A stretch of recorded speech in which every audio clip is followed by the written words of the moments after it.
Hello viewers, I hope आप सब ठीक होंगे। व्यूअर्स, आज का हमारा टॉपिक है बार चार्ट कि हमने बार चार्ट को किस तरह से ड्रॉ करना है। स्टूडेंट्स, इससे पहले मैंने आपको पाई चार्ट के बारे में बताया था कि हम लोग अपना पाई चार्ट किस तरह से ड्रॉ करते हैं। अब हमारे पास नया टॉपिक है सिंपल बार चार्ट। सबसे पहले तो हम लोग देख लेते हैं कि हमारे पास जो बार चार्ट है वो होता क्या है। बार चार्ट और बार ग्राफ, हम इसको बार चार्ट भी कहते हैं, बार ग्राफ भी कहते हैं, बार डायग्राम भी कहते हैं।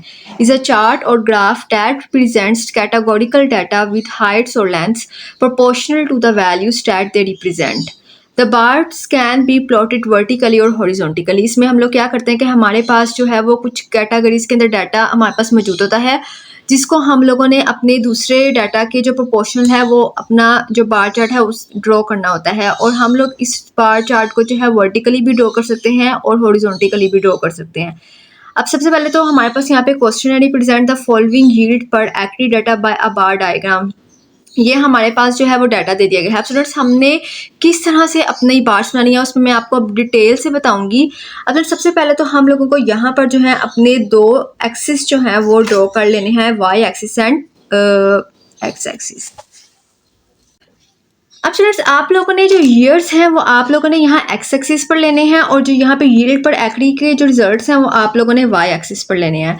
अब आप लोगों ने इसको किस तरह से रिप्रेजेंट करना है स्टूडेंट्स, इसमें आपकी जो बार्स बनेंगी वो आपने बहुत ज़्यादा जो है वो यानी कि मोटी नहीं बनानी या बहुत ज़्यादा पतली नहीं बनानी है। आपने उसको ना ज़्यादा लंबी बनानी है, ज़्यादा शॉर्ट बनानी है। आपने बड़े ही ध्यान से अपने जो डाटा है उसको मैनेज करना है और बड़े ही ध्यान से जो है वो अपनी बार्स इसके अंदर बनानी है।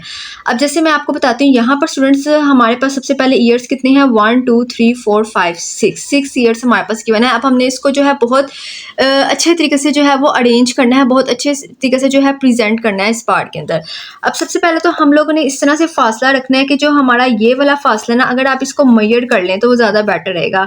आप इसको बिल्कुल ही जो है 0.5 ले लें और यहाँ पे एक डॉट लगा लें और 1 सेंटीमीटर जो है अपना बार का जो है वो फासला रखें। जैसे कि मैंने यहाँ पर शो किया है कि मैंने 0.5 सेंटीमीटर जो है वो फासला रहने दिया है और बार के लिए मैंने एक 1 सेंटीमीटर का जो है वो डॉट लगा लें कि मुझे अपनी जो बार है वो 1 सेंटीमीटर रखनी है। अब आपने इसी तरतीब से अपनी सारी की सारी जो है वो करनी है। आपके पास 6 कैटेगरीज हैं यहाँ पर, यानी आपको ईयर्स कितने दिए गए हैं, 1640 से 1645, 1940 से 1945 तक।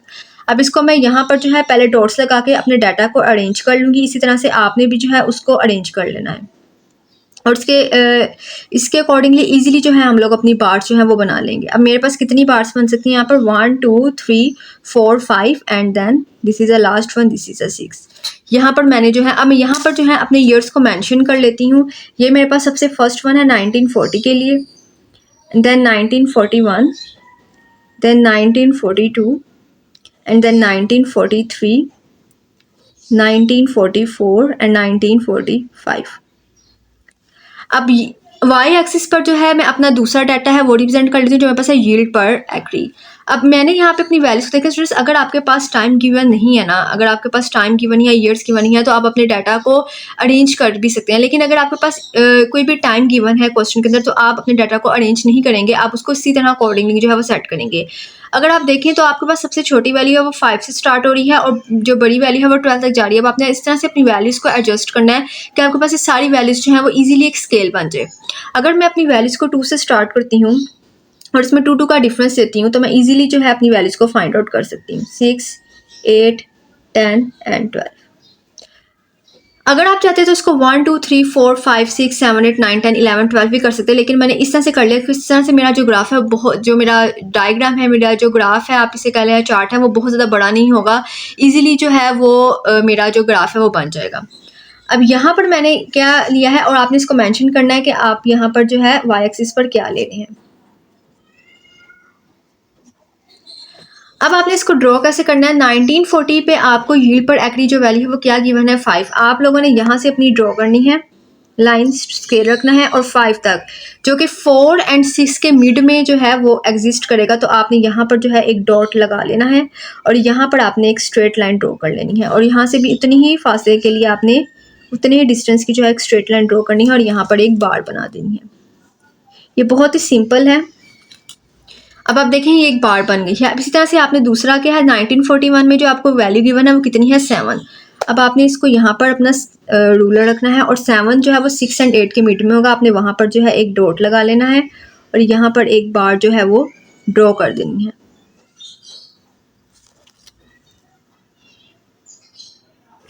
आपकी डायग्राम जो है वो नीट एंड क्लीन होनी चाहिए, जो जिससे ज़्यादा अच्छा इंप्रेशन पड़ेगा। अब नेक्स्ट हमारे पास है 1942 के लिए 9 गिवन है। अब हम उसकी जो है एक बार बना लेते हैं।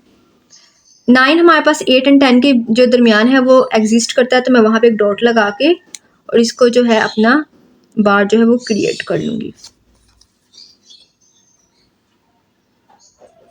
नेक्स्ट हमारे पास है 1943 के लिए 6 और मैं इसको 6 तक जो है वो करूँगी। मेरे पास 6 जो है वो यहाँ पे कर रहा है और मैं यहाँ पे एक डॉट लगाऊंगी, एक straight line, and then draw a bar. The next one is 1944, which is 10. The value of yield per acre is 10. So that is here. हम यहाँ पर जो है बार बना लेते हैं।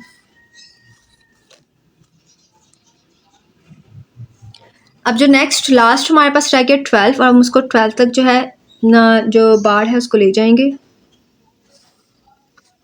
और यहाँ पर एक बार जो है वो ड्रॉ कर देंगे। तो स्टूडेंट्स ये था हमारे पास किस तरह से simple bar chart bar diagram जो है वो ड्रॉ करने का तरीका। आप इसको वर्टिकली भी ड्रॉ कर सकते हैं और हॉरिजॉन्टली भी आप इसको ड्रॉ कर सकते हैं, ये आप पे डिपेंड करता है। तो स्टूडेंट्स आप लोगों ने अपनी जो डायग्राम है वो बहुत ही नीटली बनानी है। आपने इसको पेंसिल से नहीं बनाना, आपने इसको मार्कर से ले लें या पॉइंटर ले लें, उससे बना लें तो ज़्यादा बेटर रहेगा। पेपर में आपने पेंसिल को यूज़ नहीं करना। आई होप स्टूडेंट्स आपको ये समझ आएगा, ये बहुत ही आसान था। अब हम अपनी नेक्स्ट वीडियो में मिलेंगे जिसमें हम लोग जो है मल्टीपल बार चार्ट देखेंगे और फिर हम कंपोनेंट बार चार्ट देखेंगे। स्टूडेंट्स मेरी वीडियो को ज़रूर लाइक कीजिएगा और मेरे चैनल को सब्सक्राइब करना मत भूलिएगा। बाय।